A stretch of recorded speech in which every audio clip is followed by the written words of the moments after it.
a gente tem observado é um aumento no número de crianças e também de adultos com ansiedade, com depressão, em virtude dessa pandemia, desse isolamento social. As crianças, às vezes, demonstram sintomas de depressão, não necessariamente ficando tristes. Às vezes, elas se mostram irritadas. Então, isso é resultado desse momento que a gente está vivendo.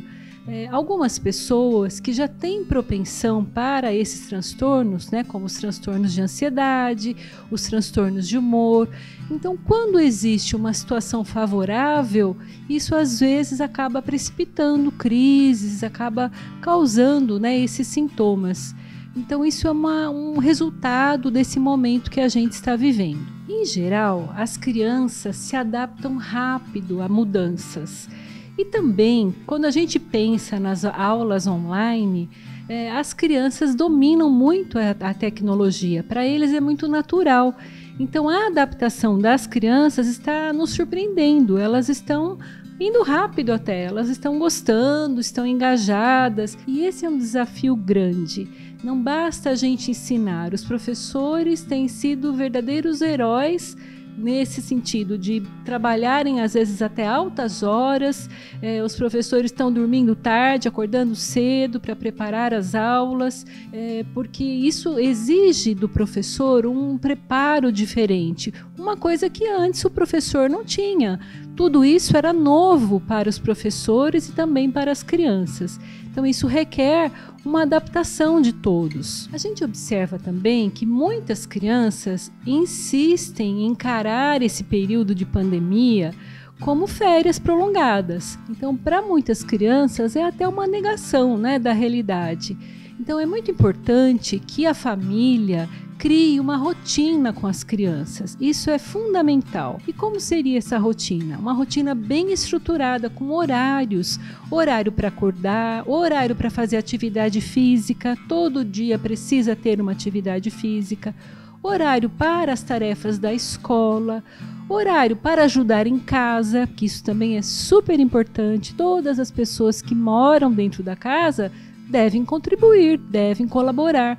Mesmo no caso das famílias que têm empregados, que têm ajudantes, mesmo assim, é muito importante para que a gente desenvolva a autonomia das crianças. Nessa agenda diária também precisa ter um momento relaxante, porque as crianças estão ficando muito aceleradas, até pelo excesso de telas. Então, ao final da tarde, a gente recomenda alguma atividade relaxante, repousante, que a criança goste, para que já possa ir chamando o sono, para que já possa ir relaxando e entrando na rotina do sono. Também é muito importante, nesse momento de isolamento social que a gente está vivendo, que a gente não se isole das pessoas. Então, manter o vínculo, o contato com a família, com os amigos, mesmo que pelas redes sociais, mesmo que pelas plataformas, isso vai ser muito importante. Então, a organização da agenda diária para as crianças vai ser fundamental nesse período. Aliás, sempre, mas principalmente agora, para que elas saibam o que se espera delas. Os pais, às vezes, têm se queixado bastante porque eles foram obrigados a virar professores de uma hora para outra. Nós sabemos que os pais têm boa intenção, eles querem ajudar. No entanto, eles não fizeram pedagogia, a maioria deles não fez, então eles não são professores. Então a gente tem que dar, às vezes, orientações para os pais, isso nós, os profissionais de psicologia, de psicopedagogia, as escolas, os professores, a gente procura orientar os pais para que eles percebam que não basta ensinar, é preciso engajar a criança. Eu sei que a gente tem que ir com calma, né? Ainda é muito difícil, né, para os pais estarem exercendo esse papel, então vamos pensar nisso como uma construção, que aos poucos a gente vai melhorando, a gente vai aprimorando. Isso também é importante, que tanto as famílias quanto as escolas tenham paciência e tolerância, porque está sendo um momento de adaptação para todos. Para as escolas, porque não tinham esse formato. Então, muitas coisas estão sendo corrigidas, estão sendo aprimoradas, e o feedback dos pais é muito importante nesse momento. Da mesma forma, as escolas dão feedbacks para os pais. Então é o momento da gente aceitar, da gente ter tolerância, da gente ter paciência, porque todos nós estamos aprendendo, principalmente as crianças. O ensino online, aliás, todas as atividades online, elas são muito mais cansativas do que as atividades presenciais. Então, assim, mais ou menos dizendo, cada 1 hora no online corresponde a 2 no presencial. Então, isso também a gente tem que ter em mente quando a gente estiver acompanhando as crianças. Muitas crianças, especialmente as crianças que têm transtorno de aprendizagem, transtorno do autismo e outros transtornos, essas crianças às vezes vão precisar de mais pausas, de mais adaptações. Então a gente tem que ir conversando com a escola, conversando com os pais, para ir monitorando e ajustando isso. Nesse momento de pandemia que a gente está vivendo, as crianças se mostram realmente ansiosas.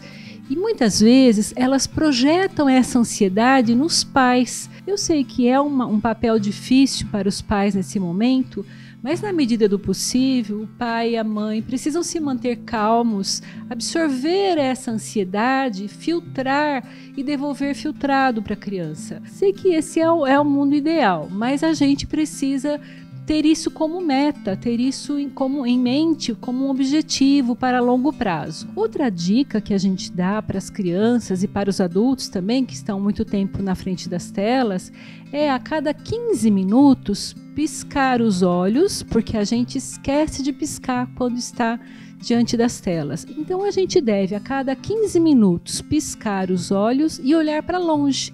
Então, se você tem uma janela, olhe através da janela, olhe o mais longe que você puder. Se você estiver numa sala fechada, olhe para o teto, enfim, alguma coisa que esteja longe para você descansar os olhos. Então, isso é uma dica que a gente tem dado para as crianças, para os pais. Como a gente pisca os olhos automaticamente, eu ensino a colocar um post-it, aqueles bilhetinhos que a gente cola, né, no monitor do computador. Então coloca um post-it, faz o desenho de 2 olhinhos ali, que é para a criança lembrar que ela tem que piscar os olhos e tem que olhar para longe. Uma coisa importante também é que os pais supervisionem as crianças quando elas estiverem na internet. As crianças correm riscos e elas não sabem disso. E também algumas crianças não sabem como se comportar. Elas não sabem que existe o que a gente chama de netiqueta, as regras de etiqueta da internet, aquelas coisas assim que não pode escrever tudo com letra maiúscula, porque senão parece que a pessoa está gritando. E elas também não sabem as regras básicas de segurança, como por exemplo, às vezes existem perfis falsos que colocam fotos de crianças, mas na verdade são criminosos que se aproximam das crianças, aí perguntam o endereço, perguntam onde a criança estuda e com intenções negativas. Então é muito importante que os pais estejam sempre ao lado das crianças, sempre supervisionando e sempre alertando. Infelizmente, a gente tem que preparar as crianças para a maldade do mundo. Elas não têm essa visão, essa experiência que a gente tem. Então cabe a nós, adultos, proteger as crianças e também educar com paciência, com respeito.